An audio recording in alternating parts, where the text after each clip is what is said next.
Okay, Malachi, thank you so much for coming. Thank you for having me. Okay, Detro Ali, hmm what is that? Where is it from? What's the People deal? ask me this all the time. So it's a fusion between my middle name is Ali. That's also my father's name. Okay.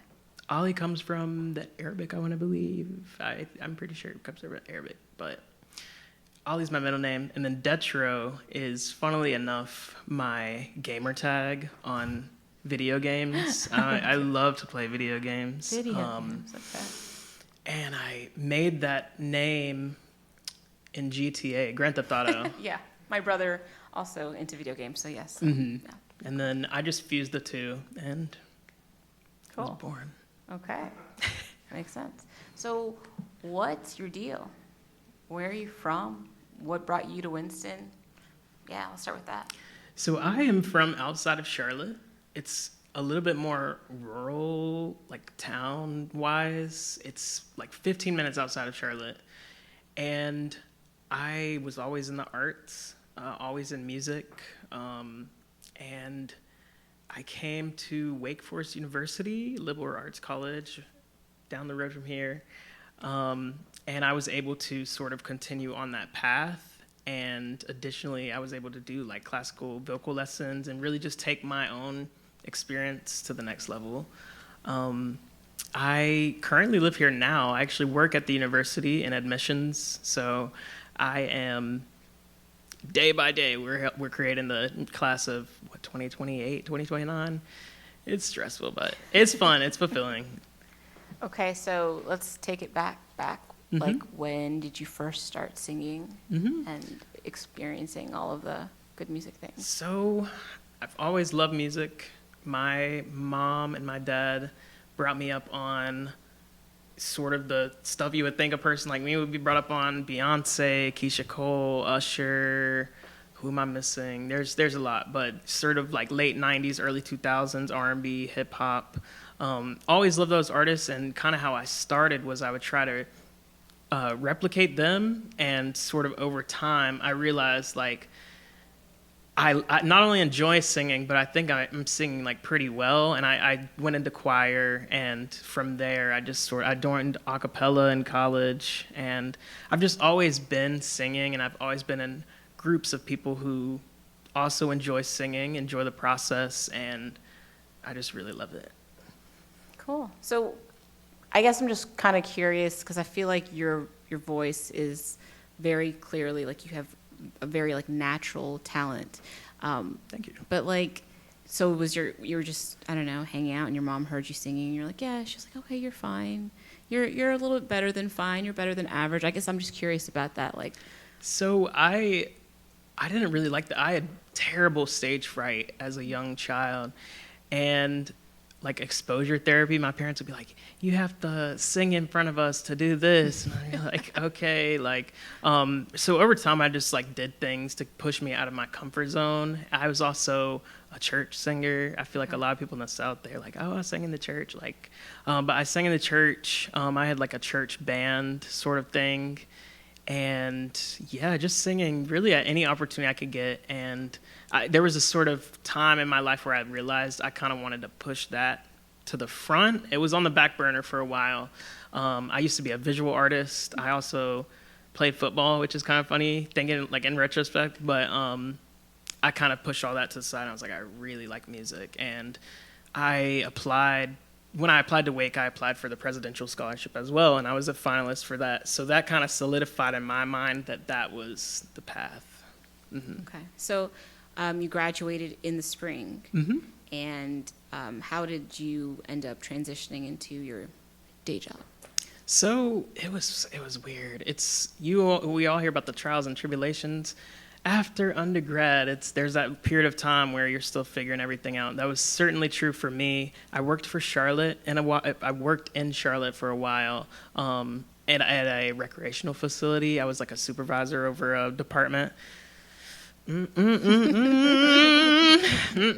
So I honestly, this opportunity kind of like dropped out of nowhere, honestly. I applied and all my experiences kind of aligned, and I just felt very aligned with the role.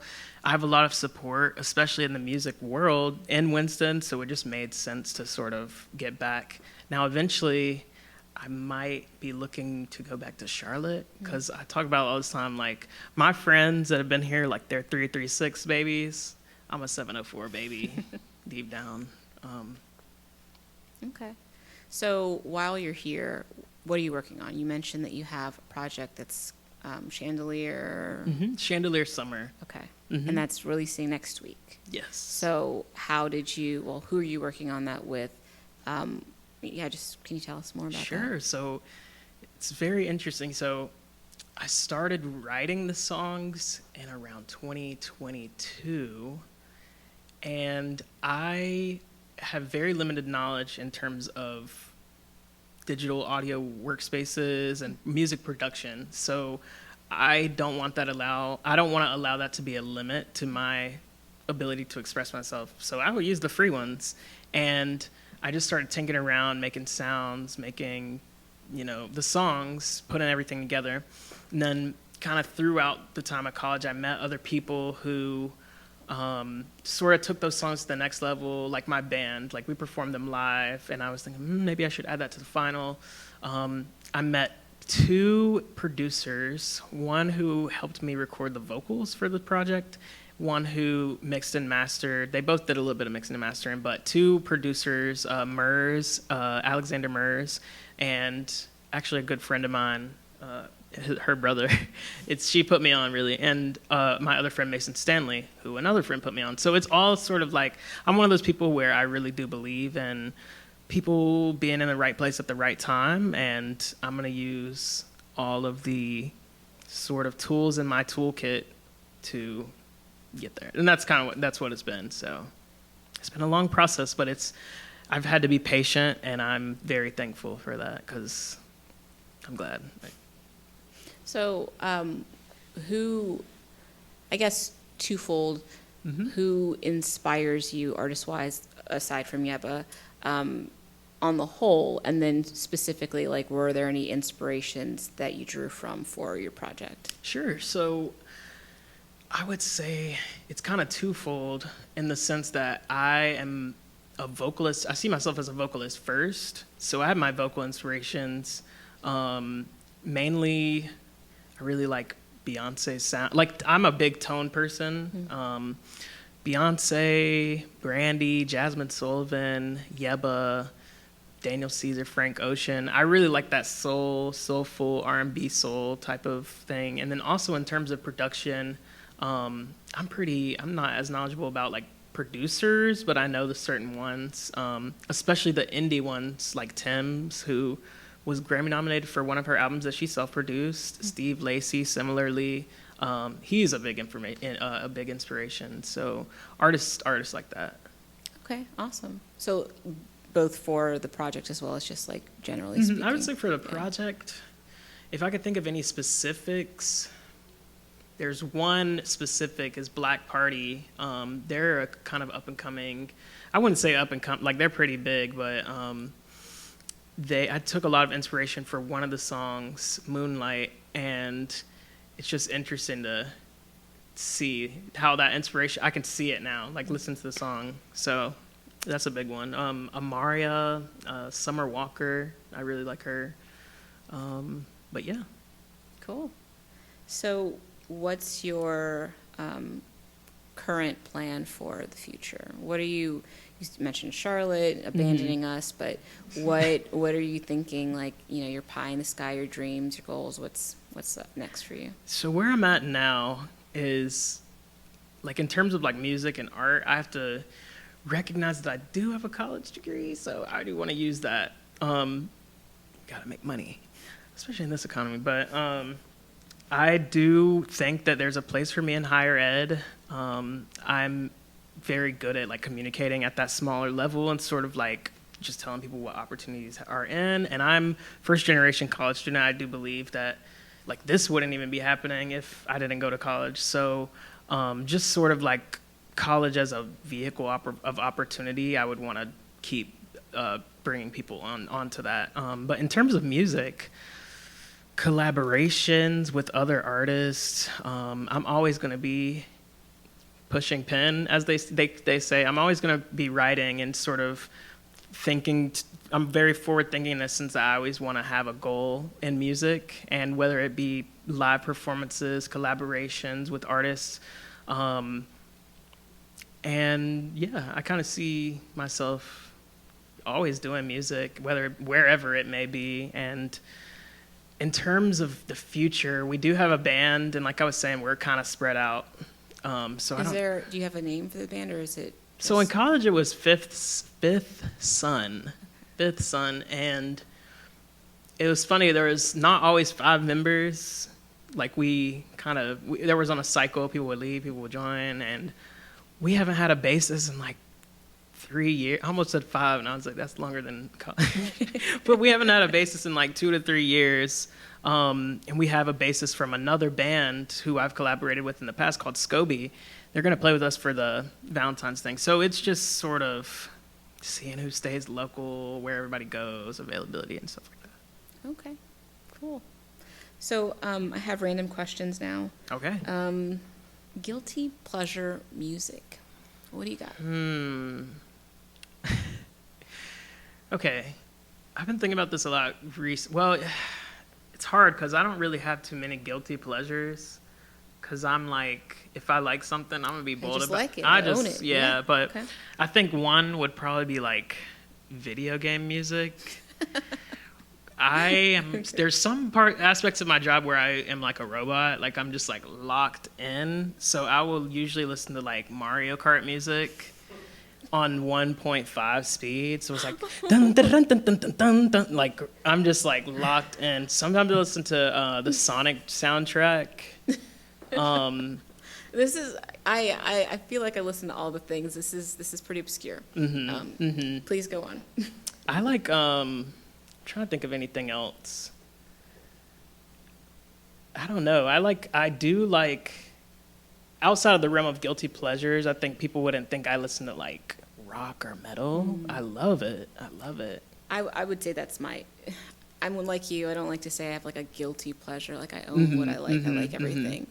But there's some like screamo, emo, metal songs that I'm hesitant to just pass out to anyone. Yes. I feel like they listen and they're like, "Are you okay?" Oh, what's going on? Yeah. But I'm like, yeah, no, I'm fine. But it's just good music. It's all good music. See, I used to be a gym head, and I would just destroy my earlobes with like. That's the best music to work out. Yeah. That or rap, honestly. Yeah. So, what's your favorite spot in Winston?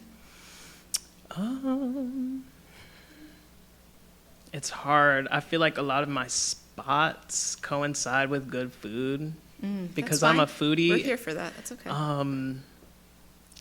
I really like Frank's Kitchen. I'm a shameless plug for Frank's Kitchen. Okay. Because their chilaquiles is amazing. And I actually reviewed them on Google Reviews, and they reposted my review on their Instagram, and they were like, "We're so happy." Like, so you're Frank's famous. Yep. Okay. Yep.